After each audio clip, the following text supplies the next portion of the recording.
This WVU basketball report from the NCAA's Midwest Regional in Cleveland is brought to you by BricktStreet Insurance. Your business, your people, you're covered. Well, for the second week in a row, the Mountaineers got on a bus in Morgantown and made their way to Ohio. Last week it was Columbus. Now it is here in Cleveland as West Virginia gets ready for the big test against the #1 seed of this NCAA championship tournament, taking on the Kentucky Wildcats late on Thursday night. All right, Jay, this Mountaineer team now has had a chance to look at Kentucky on tape. They've gotten onto the practice floor. They've started to work on it. I get no sense of any intimidation whatsoever. They're looking forward to the challenge of it. Oh, absolutely, Tony. And I think one thing about this, professional basketball, it's all about the players. College basketball, it's all about the coaches. And we've got two dandies in this game.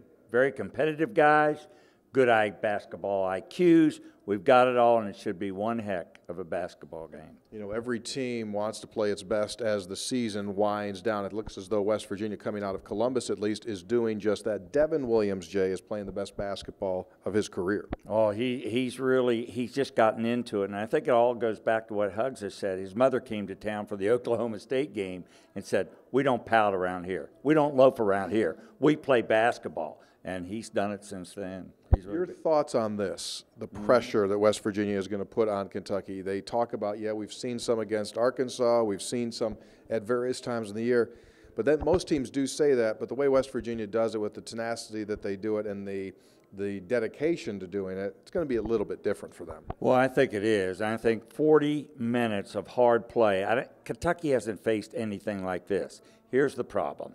Size, size, size. And in the backcourt with both those Harrisons, if you're pressured, they have that length to go up and over these West Virginia guards. But I don't know if they've been double-teamed this way. And you know it's ball on ball with two guys, and the other three guys play a zone. So that's the way this press works. They use a couple of different presses, and Huggs will be changing it all through this game. And by the way, Tony, Huggs against Calipari, 8-2. He'd love it to be 9-2 by the end of the night on Thursday. So the Mountaineers getting their bearings here in Cleveland tomorrow. Press conferences and their first look at the floor they'll be playing on against Kentucky. That'll do it for this report. Stay with us at WVUsports.com throughout our stay here in Cleveland as we bring you the sights and sounds of the Mountaineers in the NCAA tournament. Along with Jay Jacobs, I'm Tony Caridi on WVUsports.com. This WVU basketball report from the NCAA Midwest Regional in Cleveland has been brought to you by BricktStreet Insurance. Your business, your people, you're covered.